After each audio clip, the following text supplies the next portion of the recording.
Oui, Et toute liberté, Seigneur, dans cette soirée, Jésus-Christ, mon Dieu. Dispose les cœurs à ta parole, s'il te plaît, Seigneur. Agis pleinement dans les cœurs, Jésus.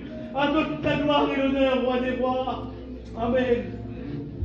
Merci à Dieu, que Dieu soit béni.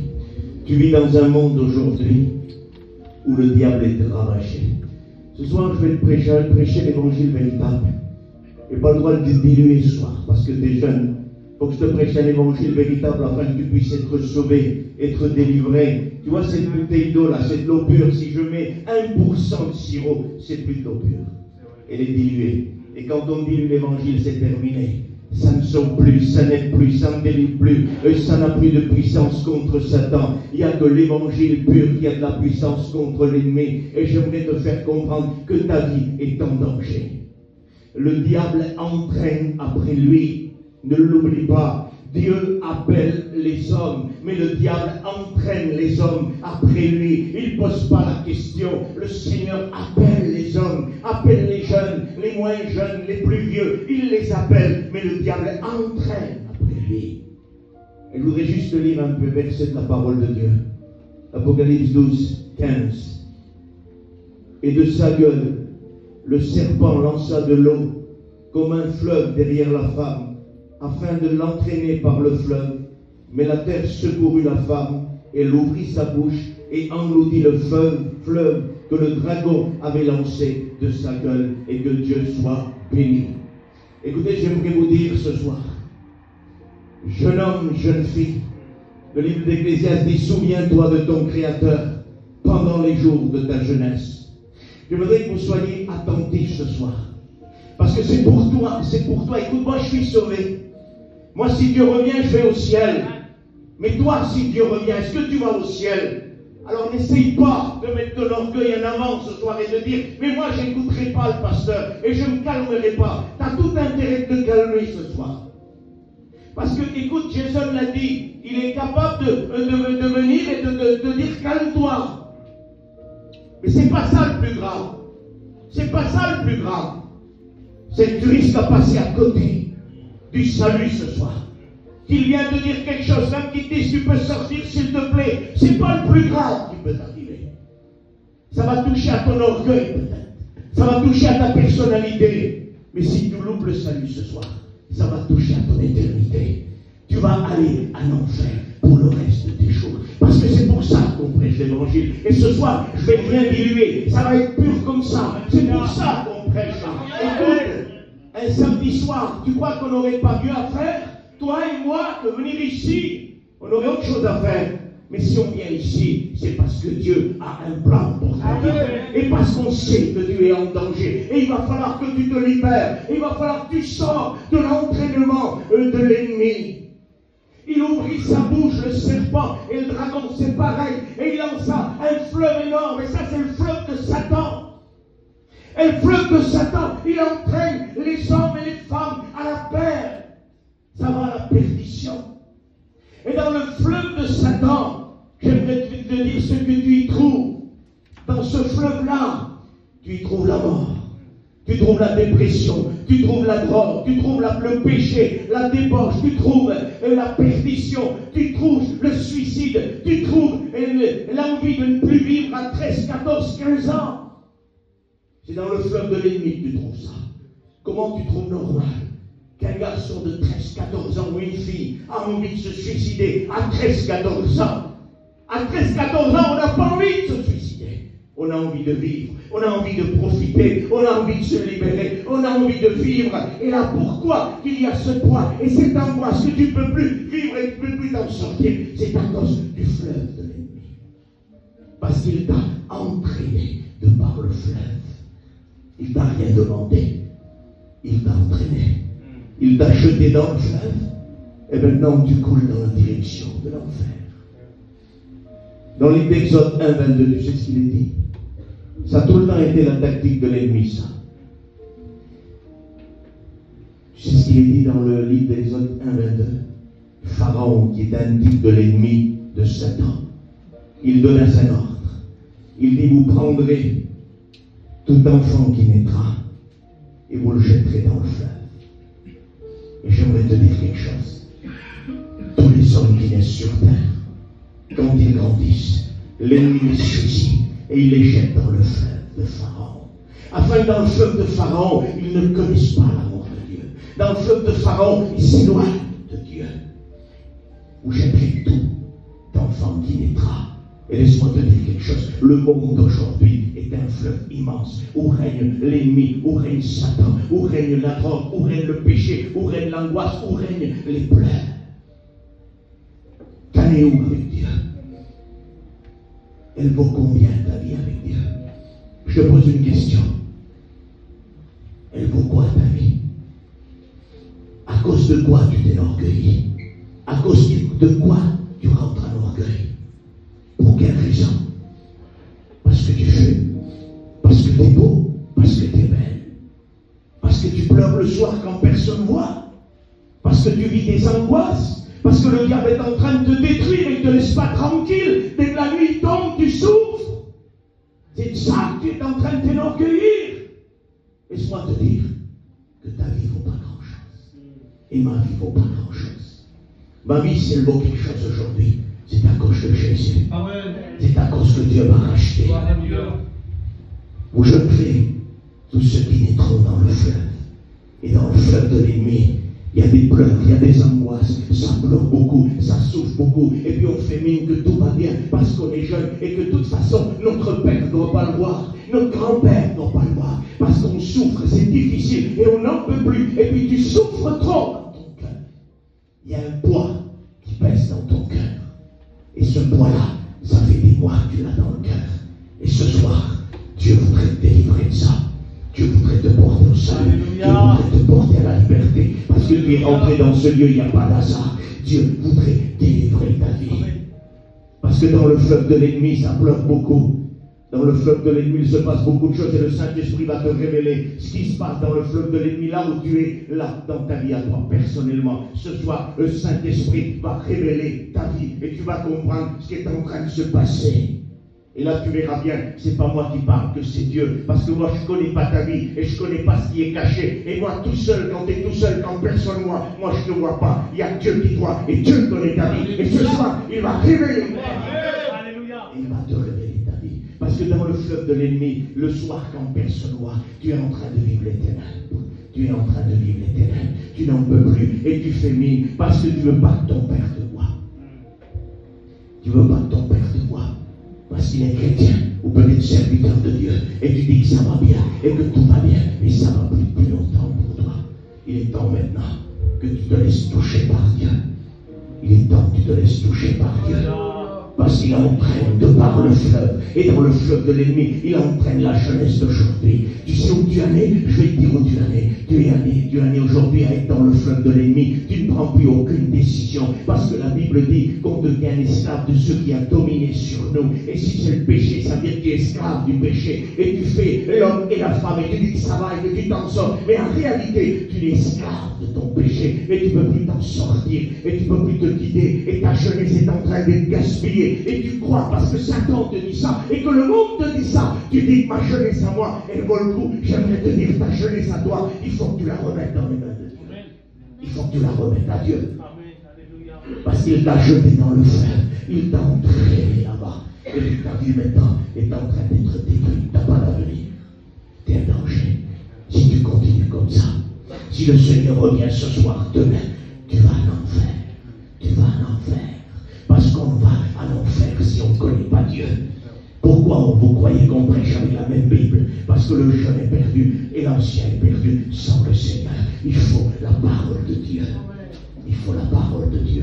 Le fleuve entraîne. Et quand il entraîne, on n'a plus le choix. Parce que quand on devient esclave de ce qui a dominé de nous, on ne peut plus prendre de décision. Le péché a dominé sur nous. Et puis après on dit, j'ai pas besoin des réunions. Je vais à la réunion pour faire plaisir. Écoute, pour faire plaisir à qui? À moi, serviteur, à Yoshna, aux autres pasteurs. Viens pas pour ça, je t'en supplie. Il faut que tu viennes parce que tu comprends que tu es en danger. Viens pas faire plaisir. Parce que ça dépend de toi et non pas de moi ce soir. Ça dépend de toi, de ta vie avec Dieu, de ta jeunesse. Est-ce que tu veux gaspiller ta jeunesse?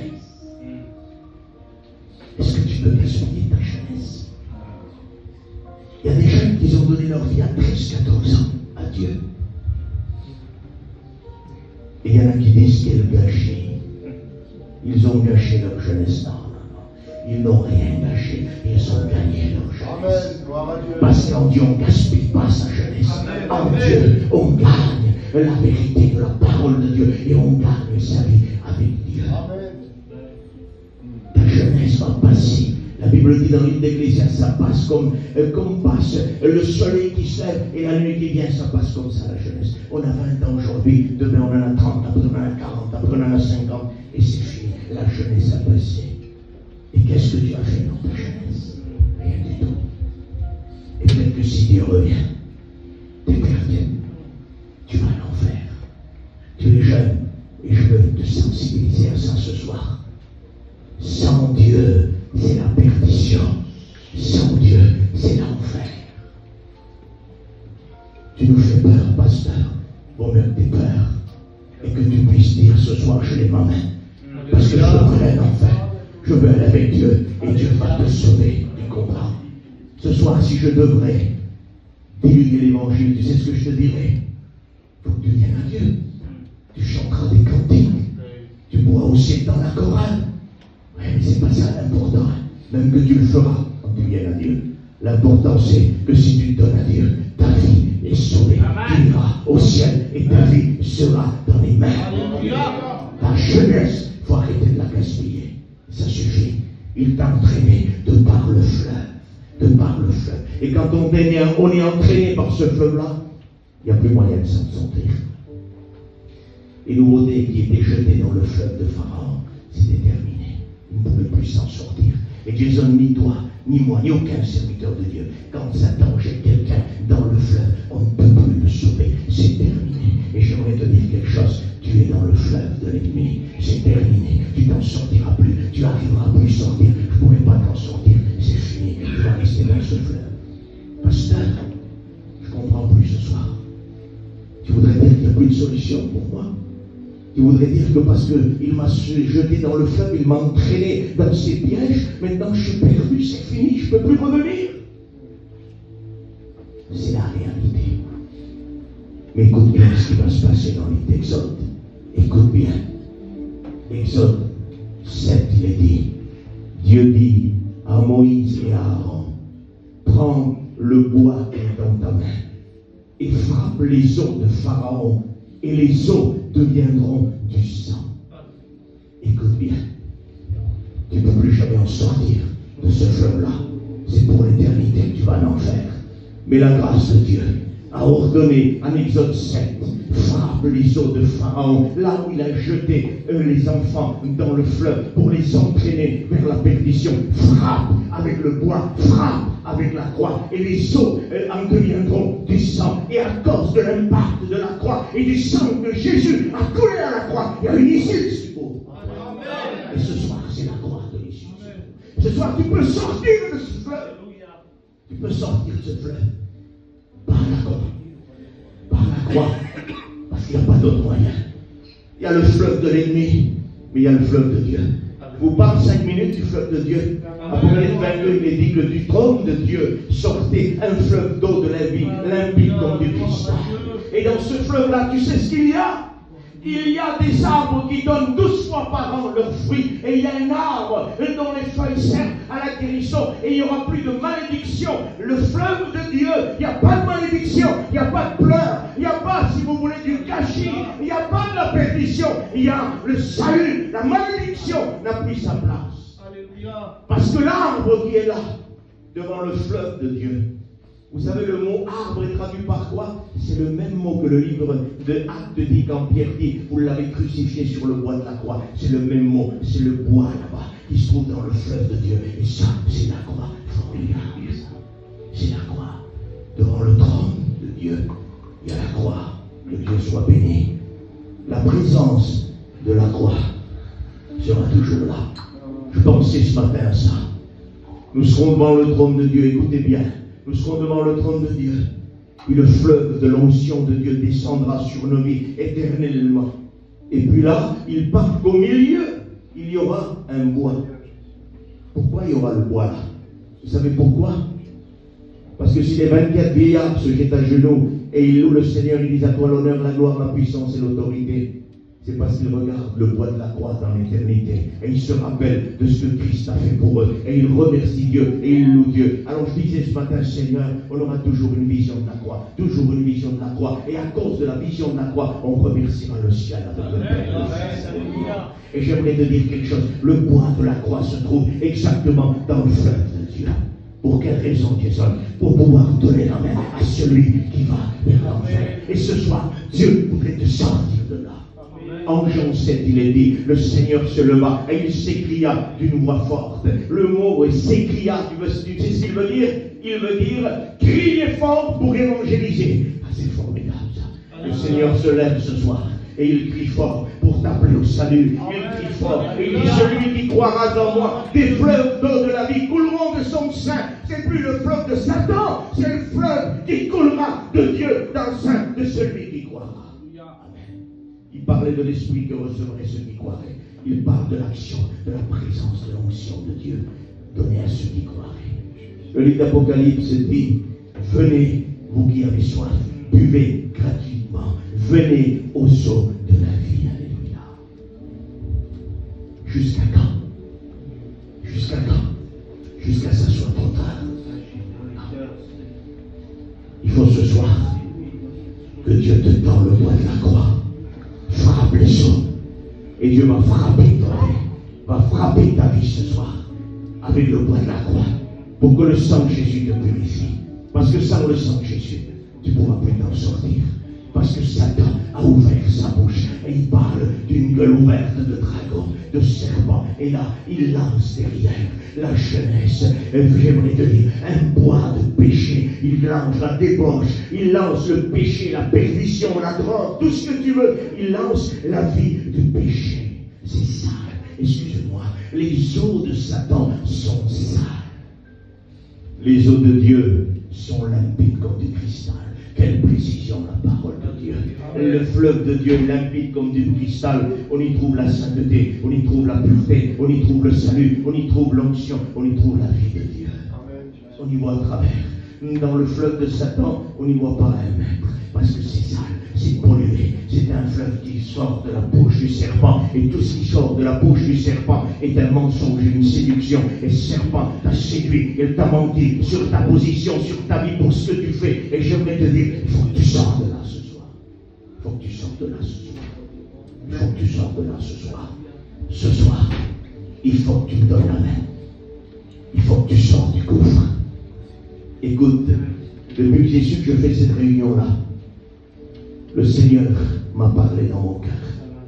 Et il m'a dit, tu sortiras les jeunes du gouffre. Et c'est ce que je vais faire ce soir. Et je ne vais pas dire devant Satan, non, je parle, non, je vais dire, j'ai l'autorité. S'il faut venir te chercher dans la bouche même du serpent, de Satan, je viendrai t'arracher. Mais il faut que tu m'autorises. Il faut que tu me donnes l'autorisation ce soir. Et dire, pasteur, j'ai besoin de Dieu. Et je vais t'aider. Je vais te sortir. Je vais te sortir du gouffre. Tu vas sortir de ta position. Tu vas sortir de là. Et tu vas voir la liberté en Jésus. Ne reste plus esclave. On va fermer nos yeux. On va chanter un cantique. On va laisser faire le Saint-Esprit. La réunion n'est pas finie. Elle est loin d'être finie. La réunion commence maintenant. Mais on va